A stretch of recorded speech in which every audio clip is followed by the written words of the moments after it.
আজকে আমাদের সঙ্গে আলোচনায় থাকবেন professor doctor Dhrubajyoti Chattopadhyay, vice chancellor of sister Nivedita university. আপনাকে মঞ্চে আসার জন্য অনুরোধ করব sir. Professor doctor Sandip Malik, principal, Budge Budge institute of technology. আমাদের সঙ্গে রয়েছেন miss Nabanita Kar, director Runax institute of hotel management. Hotel ম্যানেজমেন্টও এখন নতুন দিশা দেখাচ্ছে বহু ছেলে মেয়েকে। এবং আমাদের সঙ্গে রয়েছেন Mrs Debeshi Guha Mallick, vice president, supreme knowledge foundation. আমাদের টপিক হচ্ছে স্কুল কলেজে যত সার্বিক উন্নতি হবে তত আমাদের রাজ্যের বিভিন্ন প্রান্তের ছাত্রছাত্রীরা আরও বেশি করে এগিয়ে যেতে পারবে, সার্বিক অগ্রগতি হবে, আর তখনই ভারত জগৎ সভায় শ্রেষ্ঠ আসন লাভ করবে। আমি আজকের আলোচনাটা শুরু করতে চাই প্রফেসর ডক্টর ধ্রুবজ্যোতি চট্টোপাধ্যায়কে দিয়ে, vice chancellor of sister Nivedita university. আজকে শুরুটা তার সঙ্গেই হোক। অত্যন্ত একটা গুরুত্বপূর্ণ কোশ্চেন। আমি একটু চলে যাই ডক্টর প্রফেসর সন্দীপ মালিক, তিনি আমার সঙ্গে রয়েছেন, Budge Budge institute of Technology principal. नमस्कार रिपब्लिक बांग्ला के सभी दर्शकों और स्पेशली स्टूडेंट्स को।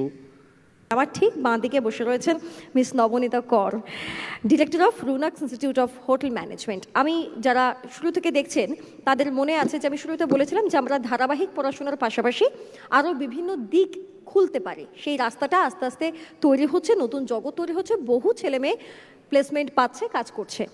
হোটেল ম্যানেজমেন্ট এক তো হোটেল ম্যানেজমেন্ট যদি কোনো স্টুডেন্ট পড়তে চায় তাহলে কি তাকে 12th লেভেল অবধি বিশেষ কোনো সাবজেক্টের ওপর জোর দিয়ে পড়াশোনা করতে হয়, নাকি যে কোনো স্ট্রিম থেকেই আপনি যে কোনো স্টুডেন্ট সেখানে পৌঁছাতে পারে? যদি আমি এই সাবজেক্টটাকে আমার ক্যারিয়ার হিসেবে চুজ করে নিলাম আগামীর, তাহলে আমার জন্য আগামীতে কি কি অপেক্ষা করছে? Thank you everyone. অ্যান্ড এখানে অনেক স্টুডেন্টস আছে যারা অনেক ভালো মার্কস অর্জন করেছে। স্পেশালি আজকে আমরা যারা এখানে মঞ্চে বসে আছি, ডিফারেন্ট টপিকস নিয়ে কথা বলছি, এটা তোমাদের জন্য। তো মন দিয়ে শোনো। হোটেল ম্যানেজমেন্ট একটা অসাধারণ একটা সাবজেক্ট ইটসেলফ। এটাকে আমরা বলি গ্লোবাল ইন্ডাস্ট্রি। কেন গ্লোবাল ইন্ডাস্ট্রি বলি? কারণ আজকে আমরা যে কোনো শিক্ষা অর্জন করছি তার পেছনে একটাই মূল কারণ থাকে, সেটা হলো নিজের পায়ে দাঁড়ানো, নিজের ইন্ডিভিজুয়ালিটি ক্রিয়েট করা, একটা চাকরি অর্জন করা। সো তার জন্য আজকে গ্লোবাল ইন্ডাস্ট্রিতে দেশ এবং বিদেশে অপরচুনিটিস প্রচুর থাকে। সফটওয়্যার ইঞ্জিনিয়ার্সরা যেমনি আইটি ইন্ডাস্ট্রিতে জয়েন করে তারা আজকে বিদেশেও তারা অনেক রকমের প্রজেক্টস নিয়ে দেশ ছেড়ে বিভিন্ন কাজে যায়, সিমিলারভাবে হোটেল ইন্ডাস্ট্রিতেও যেতে পারে। আজকে ম্যাডাম যে কোয়েশ্চেনটা আমাকে করেছেন যে পার্টিকুলারলি কোন এলিজিবিলিটি থেকে স্টুডেন্টসরা পড়তে আসতে পারে, প্রথম কথা হলো 12 পড়ার পরে সবার মাথায় একটাই চিন্তা থাকে, এবার কি? গতানুগতিক পড়াশোনা নার্সারি থেকে 12 অবধি করে নিলাম, এরপরে কি করব? এরপরে আমি কোন দিকে সাকসেস পাবো? সো সেই ক্ষেত্রে হোটেল ম্যানেজমেন্ট ডেফিনেটলি ক্লাস 12-এ পরে করা যায়।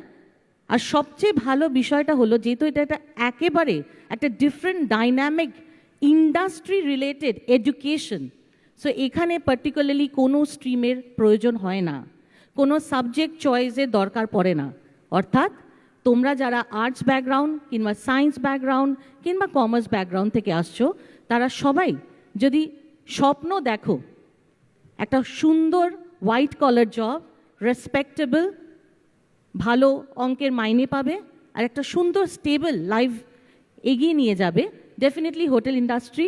আর একমাত্র ইন্ডাস্ট্রি যেটা হসপিটালিটির আন্ডারে আমরা বলি যে হোটেল ইন্ডাস্ট্রিটা, ট্রাভেল অ্যান্ড ট্যুরিজম নিয়ে আমরা কথা বলি, এটা বুমিং ইন্ডাস্ট্রি। আজকে এই ইন্ডাস্ট্রিটাকে নিয়ে অনেক রকমভাবে কথা হচ্ছে। আমরা কিছুক্ষণ আগে শুনছিলাম এআই নিয়েও কথা শুনছিলাম, ঠিক আছে? তো অনেক রকমভাবে আজকে একটা নেভার এন্ডিং, একটা everyday there is a change in the world. ভাবনা চিন্তা যেমনি পাল্টাচ্ছে, পড়াশোনার ধরনও পাল্টাচ্ছে।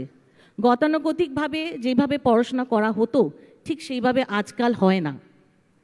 তো এখানে ইন্ডাস্ট্রি ওরিয়েন্টেড। আজকে যখন একটা স্টুডেন্ট ভর্তি হচ্ছে রুনাক্স ইনস্টিটিউটে 2025-এ, তাকে কিন্তু আমরা তৈরি করছি না শুধু সিলেবাস হিসাবে।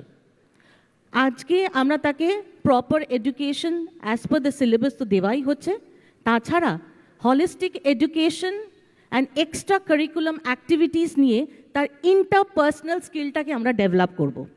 কারণ আমরা এক একটা ব্যক্তি তৈরি করছি, আমরা এক একটা হসপিটালিটি ইন্ডাস্ট্রির একটা ইন্ডিভিজুয়াল তৈরি করছি। সো সেই জায়গায় আমরা তিনটে জিনিস নিয়ে কাজ করব, that is our mind, our body and our spirit. So এই পরিবেশটাকে এই সুন্দরভাবে একটা ইন্ডিভিজুয়ালিটি তৈরি করার জন্য একটা স্টুডেন্টকে অনেকভাবে তাকে পরিষেবা দিতে হয়। কিছুক্ষণ আমরা আগে শুনছিলাম যে আজকে শহরের আর গ্রামের অঞ্চলের মধ্যে পড়াশোনার দিক দিয়ে কতটা আলাদা। শিক্ষা আলাদা হয় না, শিক্ষা একরকমই হয়, না, আর শিক্ষা আমি সবার জন্য একটু হয়। বাধা হ্যাঁ, দিলাম, সেটা হচ্ছে নিঃসন্দেহে শিক্ষা আলাদা হয় না, শিক্ষা সবার জন্য একরকমই হবে, এটা আমাদের মৌলিক অধিকার। Correct. শিক্ষা আমাদের সকলের বেসিক হিউম্যান রাইট। কিন্তু বিষয়টা হচ্ছে আমরা সবার কাছে সমানভাবে পৌঁছাতে পারছি কিনা বা তার ব্যবস্থা করতে পারছি কিনা। নিশ্চয়ই পারবো। তার জন্য কয়েকটা স্টেপ নিতে হবে। সবচেয়ে আগে যদি মাথায় রাখি, আমরা যারা রেসপেক্টেবল ইনস্টিটিউটস আছে, আমরা যদি ভাবি যে প্রথম কথা হলো রুনাক্স ইনস্টিটিউট এটাকে নিয়ে সত্যিই চিন্তা ভাবনা করে যে শিক্ষা যেমনি সবার জন্য সমান। আজকে আমি এই মঞ্চে কথাটা বলতে পারছি, সবচেয়ে আগে একটা মাথায় চলে আসে গ্রাম অঞ্চলের অনেক ডিস্ট্রিক্টের স্টুডেন্টসদের, যে আমি সেখানে দুটো তিনটে কারণের জন্য হয়তো পারবো না। প্রথম কথা হলো সেটার ফিস বোধহয় অনেক হাই হবে। ম্যানেজমেন্টের পড়াশোনা করা, শহরে গিয়ে পড়াশোনা করা, তার জন্য অনেক ফিস হাই হবে। আমি কি করে অ্যাফোর্ড করব? আমার বাবা তো চাষি, কিংবা আমার বাবা ডেলি ওয়েজ আর্ন করে, আমি কিভাবে স্বপ্ন দেখব? স্বপ্নটা তো সবাই দেখতে পারে।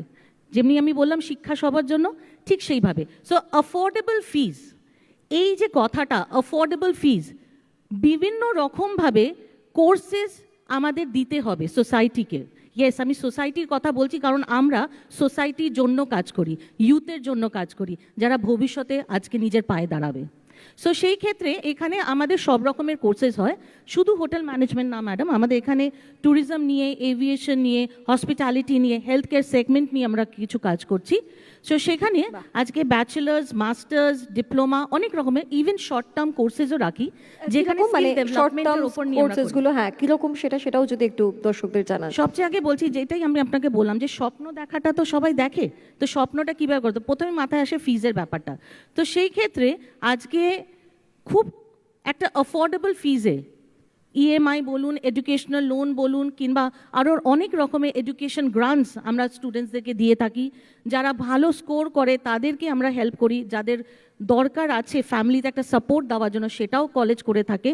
তো সেইভাবে বিভিন্ন রকমের কোর্সেস আছে। শর্ট টার্ম কোর্সেসও আমাদের 1 বছরের কোর্স কিছু করি, যেখানে খুব চটজলদি সে নিজের পায়ে দাঁড়া।